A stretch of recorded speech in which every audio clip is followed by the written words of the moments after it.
بسم اللہ الرحمن الرحیم۔ السلام علیکم ورحمۃ اللہ وبرکاتہ۔ ناظرین سامعین کرام، کچھ دن قبل ریاض شاہ نے بیان کیا، اس بیان کے دوران کہا کہ مجھے اعلیٰ حضرت کہنے سے تکلیف ہوتی ہے۔ دلیل یہ دی کہ جیسے صدیق اکبر کو حضرت سیدنا صدیق، عمر فاروق کو حضرت سیدنا عمر فاروق، اسی طرح اور بھی نام گنوائے کہ ان کو صرف حضرت کہتے ہیں، لیکن جب ہم بات آتی ہے امام احمد رضا خان فاضل بریلوی کو تو ان کو اعلیٰ حضرت کہتے ہیں۔ مجھے اس سے تکلیف ہوتی ہے۔ تو دنیا بھر میں کروڑ بریلوی کہلانے والے اہل محبت، اہل سنت نے بھرپور ان کا تعاقب کیا اور ان کا رد کیا اور بڑی بہترین دلیلیں دے کر ان کو سمجھایا کہ یہ اعلیٰ حضرت اپنے دور کے اعلیٰ حضرت تھے، اور یہ اصل حقیقت جو اعتراض تھا یہ ان کا اعتراض تھا جو اعلیٰ حضرت سے جلتے تھے، جن کے اوپر اعلیٰ حضرت نے فتاوی جات دیے، جن کو کافر قرار دیا گیا، یہ ان کا اعتراض تھا۔ وہ کہتے تھے کہ اعلیٰ حضرت، تو ہم نے کسی ٹائم ان کو کہا تھا کہ تمہارے جو اشرف علی تھانوی ہے ان کو تم لوگ حکیم الامت کہتے ہو، وہ بڑے امت کے حکیم ہیں۔ حکیم الامت کا معنی یہ ہے کہ امت کے حکیم ہیں، تو وہاں سب سے بڑے حکیم تو حضور علیہ السلام نے، پھر انہوں نے پینترے بدلے کہ نہیں یہ ہمارے دور کی حکیم ہے، تو ہم نے بھی ان کو کہا تھا کہ یہ بھی ہمارے دور کے اعلیٰ حضرت ہے۔ ویسے صحابہ کی شان عرفہ و اعلیٰ ہے، کوئی ولی ان تک پہنچ ہی نہیں سکتا، تو یہ تو اعتراض ان کا تھا۔ لیکن آج بدقسمتی سے کہ ایران سے کچھ پیسے آنے لگے، ایران سے وہاں پر پیسے آنے لگے، نوٹ آنے لگے، تو ان کی بولی جو ہے نا ہمارے لبادہ اوڑھ کر بھی بولنے لگے، تو سب کا اعتراض کا جواب آیا، سب نے ان کو بھرپور جواب دیا۔ لیکن ہم دیکھ رہے تھے کہ جو اپنے آپ کو شمشیر اعلیٰ حضرت کہلاتے ہیں، اعلیٰ حضرت کی شمشیر اعلیٰ حضرت کا مطلب یہی ہوتا ہے، عام اگر بندہ سمجھنا چاہے، شمشیر اعلیٰ حضرت اس کو کہتے ہیں کہ جو اعلیٰ حضرت کے عقائد و نظریات کا تحفظ کرے اور اس عقائد و نظریات کو پہلے اپنے اوپر ڈیپینڈ کرے اور آگے عوام تک پھیلائے۔ شمشیر اعلیٰ حضرت کا اگر عام سے معنوں میں سمجھنا چاہیں تو یہ کہتے ہیں۔ لیکن حنیف قریشی جو سابقہ ہمارے شمشیر اعلیٰ حضرت تھے یا ابھی بھی کچھ لوگوں کے مطابق ہے، تو سب کے اعتراض، اس جو اعتراض کیا سب کے جواب آئے، سب نے اس کا بیان کا رد کیا، لیکن حنیف قریشی صاحب کا ابھی تک اس بیان پہ رد نہیں آیا۔ کہیں کہ بھائی یہ جو آپ کر رہے ہیں ریاض شاہ، یہ بالکل باطل دلیل ہے، اور یہ دلیل غیروں کی ہے جو آپ دے رہے ہیں، اسٹیج بھی اہل سنت کرو، آپ ان کی دلیل دے رہے ہیں، سب نے دی، لیکن کیا ہے حنیف قریشی نے ابھی تک یہ نہیں دی۔ اور یہ جو دلیل ہے ریاض شاہ نے دی تھی، یہ کیا ہے؟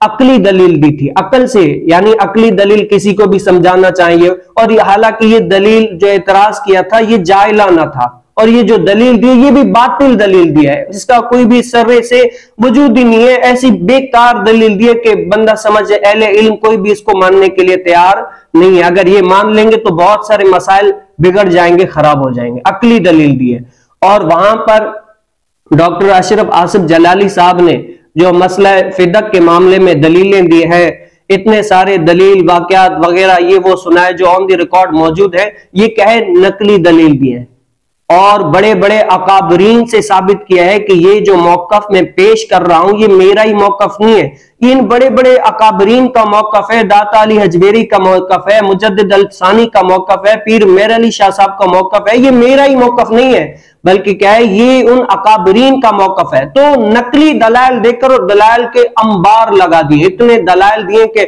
بندہ پڑھ کے اگر کما حق و تعصب کی اینک اتار کر پڑھ لینا یا ان ویڈیوز کو سن لے تو بچہ سا جو اولا میں پڑھنے والا ہے وہ بھی سمجھ جاتا ہے کہ جو ڈاکٹر اشرف آصف جلالی صاحب کا موقف ہے وہی اعلیٰ حضرت کا موقف ہے۔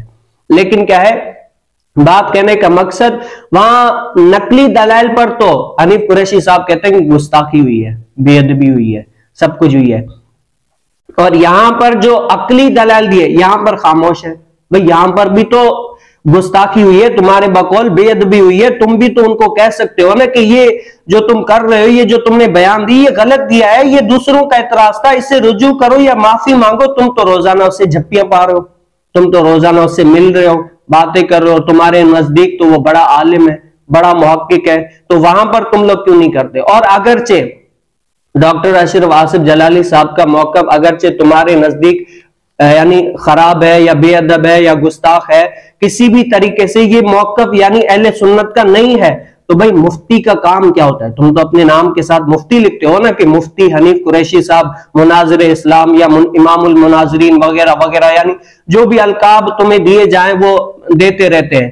تو مفتی کا کام کیا ہوتا ہے؟ مفتی کا کام یہ ہوتا ہے کہ اگر کوئی مسئلہ کسی نے بیان کیا ہے تو اس مسئلے کی نوعیت کو سمجھے اور اہل سنت کا درد رکھتے ہوئے کیا ہے اس کی تحقیق کر کے اس پر فتویٰ جاری کرے کہ بھئی یہ فتویٰ ہے، اس پر جو ہے نا میں یہ فتویٰ دیتا ہوں۔ اور یاد رکھیے گا جو جلالی صاحب ہے نا، جلالی صاحب نے جو مسئلہ فدق کے معاملے میں اپنا موقف ظاہر کیا، یہ جلالی صاحب ناقل ہیں۔ کیا ہیں؟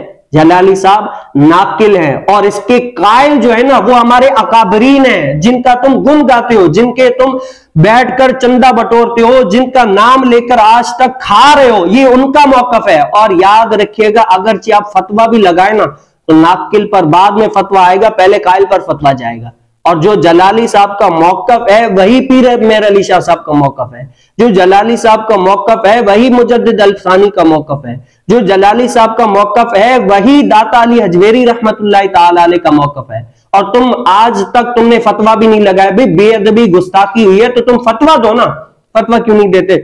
اب یہاں پر اور پھر جو حدیث بیان کی لا نورث والی، اب وہاں پر اس میں کہتے ہیں کہ میں تو الزامی جواب دے رہا تھا۔ بھائی الزامی جواب دے رہے تھے تو تم اپنے آپ کو اہل سنت کو نمائندہ کہتے ہو، اہل سنت والے کہلاتے ہو، تو پہلے اہل سنت کا موقف واضح کرنا تھا تم نے کہ ہمارا موقف یہ ہے، اب میں یہ الزامی جواب ان کو دے رہا ہوں۔ تم نے تو ایسی کوئی بات ذکر نہیں کی، اور یہ اعتراض جو تم نے کیا کہ بس اس حدیث کے ایک ہی راوی ہے، یہی اعتراض آپ رافضوں کی، رافضی جو ہے ان کی کتب اٹھا کر دیکھ لیں، رافضیوں نے بھی یہی اعتراض کیا تھا۔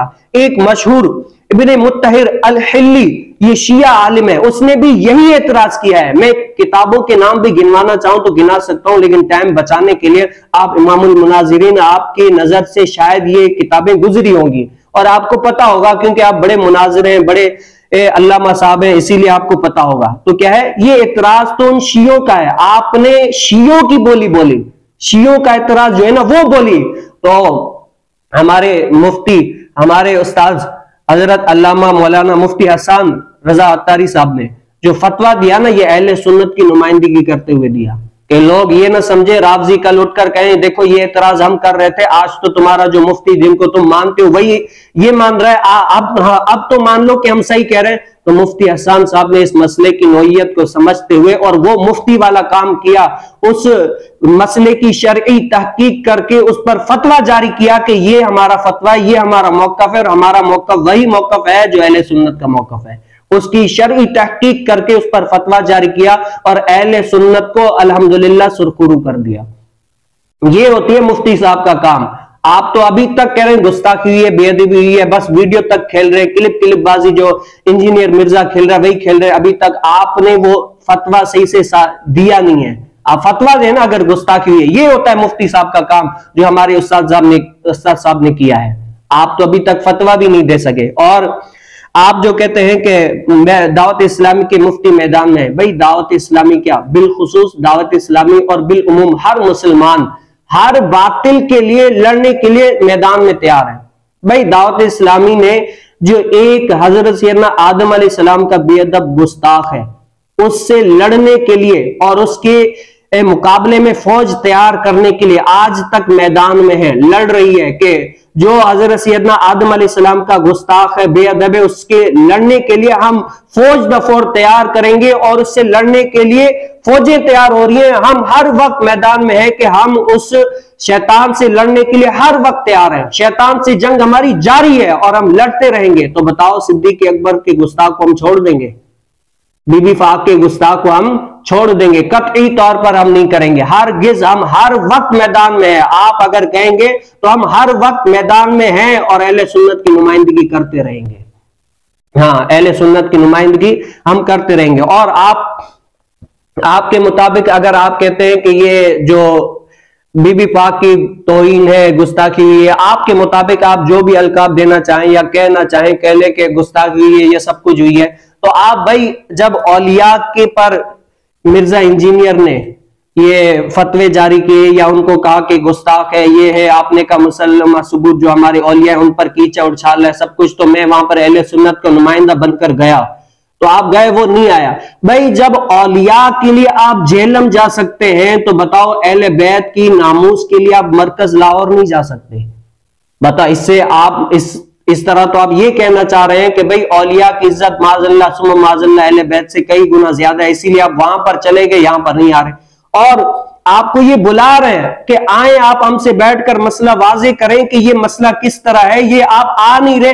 اور جو آپ نے شرط رکھی ہے نا، یہ مناظرے کے اصولوں کے خلاف ہے. آپ کون سے امام المناظرین ہیں؟ یہ کون سی اصول ہے کہ بھئی جس کو لکھ کر دے دیا گیا کہ یہ میرے مناظرے، اس کی ہار جیت میری ہار جیت ہے، پھر بھی آپ کہہ رہے ہیں نہیں میں امام جلالی صاحب کی بیٹھوں گا؟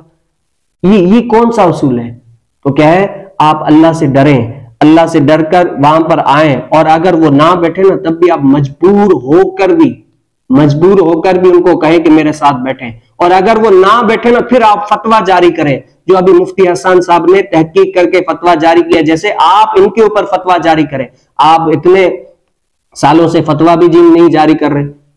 تو معاذ اللہ ثم معاذ اللہ جو اہل بیت کی آپ کے مطابق توہین ہو رہی ہے، تو ابھی تک توہین برقرار ہے. آپ اعلیٰ حضرت ہیں، شمشیر اعلیٰ حضرت کہلاتے ہیں، تو اعلیٰ حضرت کی شمشیر ہونے کا حق ادا کریں، ثبوت دیں اور شرعی فتویٰ صادر کریں، اور اس پر علماء کرام کی دستخط کرائیں. اور میں یہ آپ کو کہتا ہوں دستخط علماء کرام وہی کریں گے جو آپ کے تلوے چاٹتے ہیں، باقی کوئی بھی آپ کا ساتھ دینے والا نہیں ہوگا. ہاں اللہ سے ڈرے، اور جو آپ اہل سنت کو جس طرف لے کے جا رہے ہیں نا، یہ تباہی کا راستہ ہے. اہل سنت کو بخش دیں، معاف کر دیں، اور اپنی عاقبت کا خیال کریں، اللہ تعالیٰ سے معافی مانگیں.